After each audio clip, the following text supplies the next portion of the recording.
It worked in mice. It worked in mice. Welcome back to It Worked in Mice, the podcast where we sift through the latest health headlines so you don't have to. And let me tell you, Piper, the mice have been busy this week.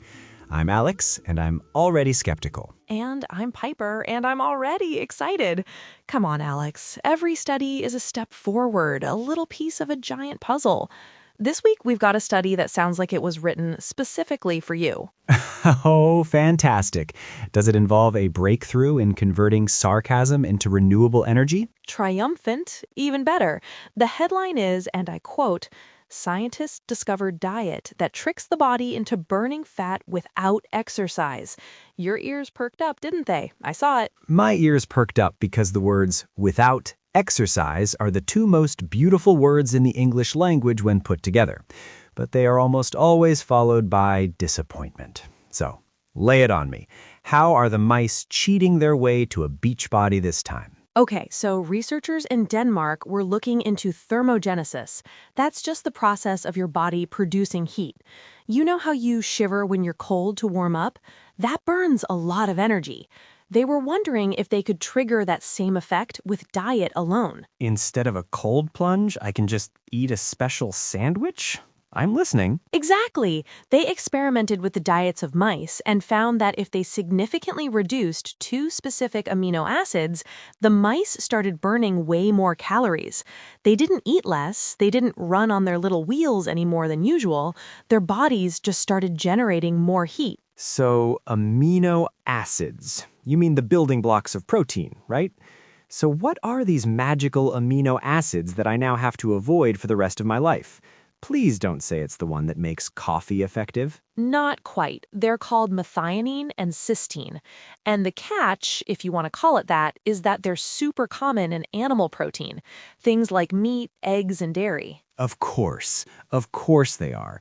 The universe gives with one hand and takes away with the other. The secret to effortless weight loss is to give up everything that makes a weekend breakfast worth eating.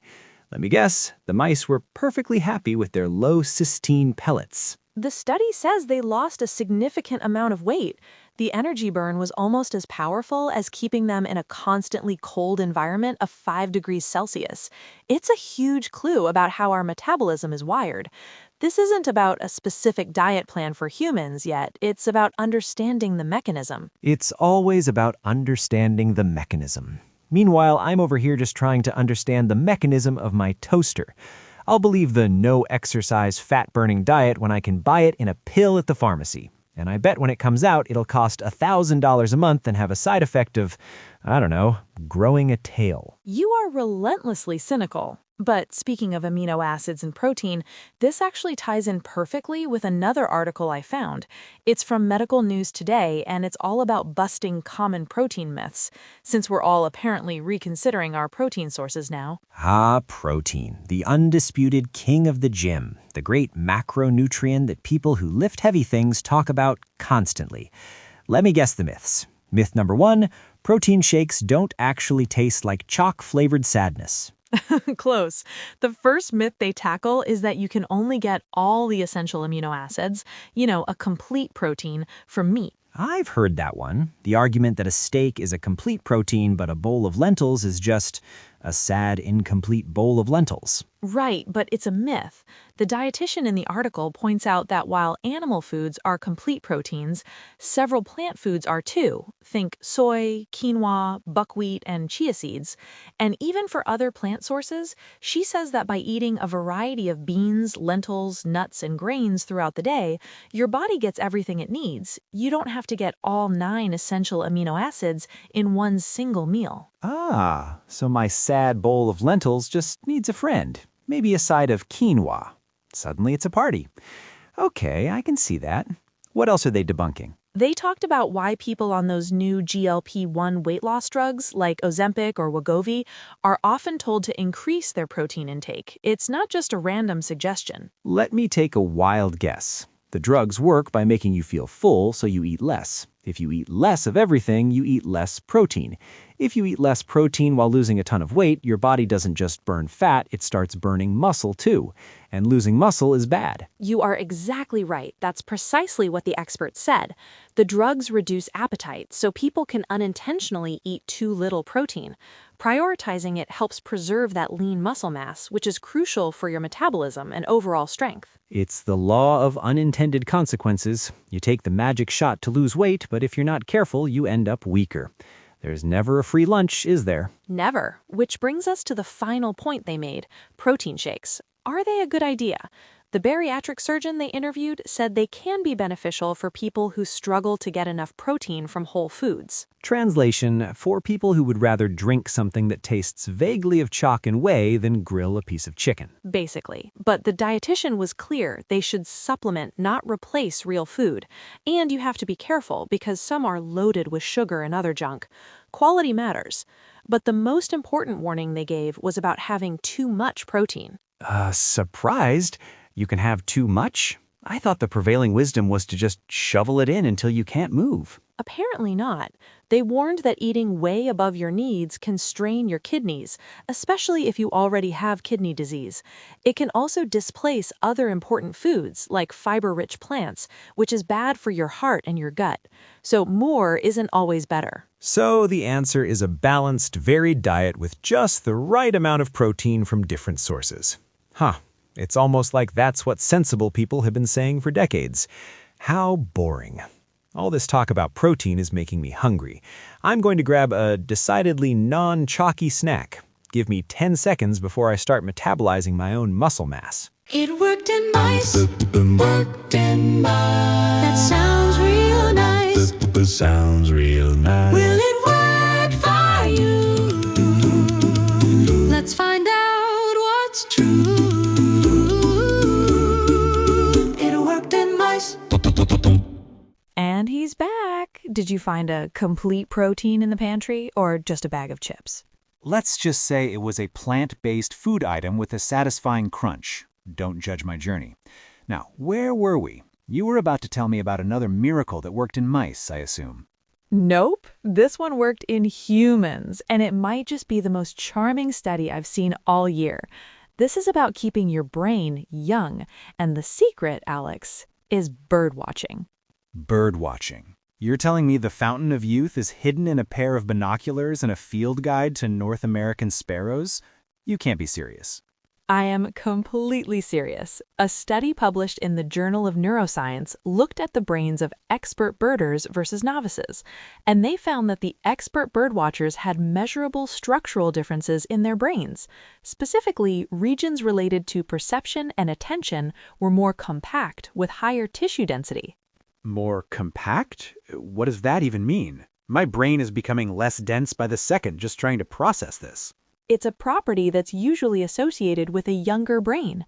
The tissue is more organized and efficient. The theory is that the process of becoming an expert in something that requires intense perception, attention, and memory actually builds what's called cognitive reserve. It strengthens your brain's networks. So these people spend years learning to tell the difference between a downy woodpecker and a hairy woodpecker, which look identical to me, and their reward is a healthier brain structure? Exactly! The researchers think this could help mitigate age-related cognitive decline. It's not about birding specifically, though. The lead author said similar effects have been seen in experts in music, chess, even juggling.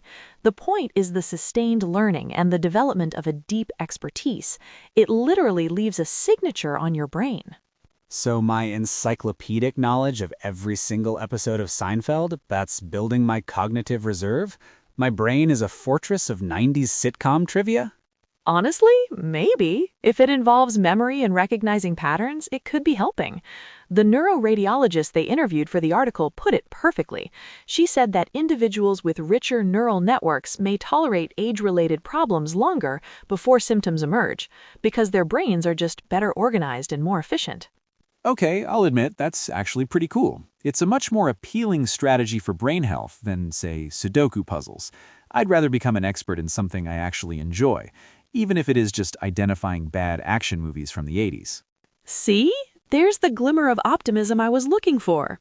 Don't get used to it, because while it's nice to think our hobbies are protecting our brains, I also have some news that's, well, less than optimistic.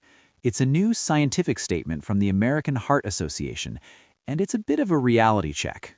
Oh no, that sounds serious. What is it? It's a forecast. They've projected the burden of cardiovascular disease in the United States through 2050, specifically for women. And the numbers are staggering. They predict that by 2050, nearly 60% of women in the U.S. will have high blood pressure. 60%? That's more than 1 in 2. That's horrifying. It gets worse. They're seeing the biggest risks in younger women.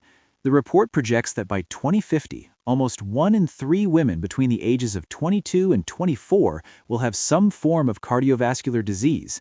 That's up from less than 1 in 4 today. But why? What's driving it?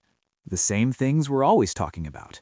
The report says the surge is being driven largely by increasing rates of high blood pressure, diabetes, and obesity. One of the doctors on the writing panel said that 1 in every 3 women will die from cardiovascular disease. It's a massive, looming crisis.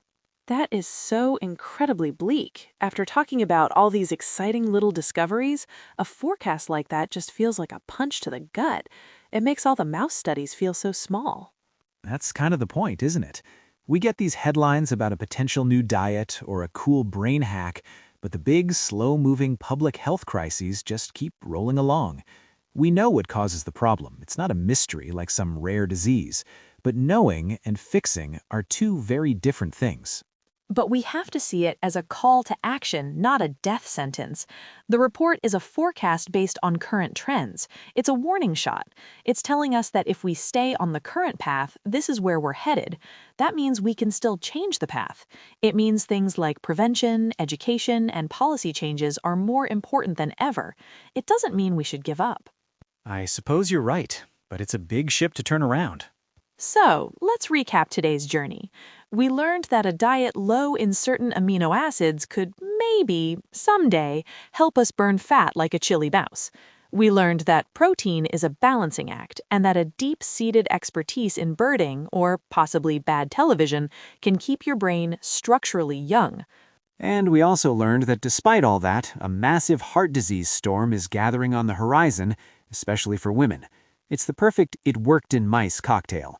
A splash of far-fetched hope, a dash of practical myth-busting, and a giant chaser of sobering reality. It keeps things interesting, doesn't it? Join us next time to see what other wonders and warnings the world of health research has in store. And to see if my brain has been saved by my new hobby, expert-level napping. I have a feeling it probably only works in mice. This sounds real nice. Will it work for you? Let's find out what's true. It worked in mice.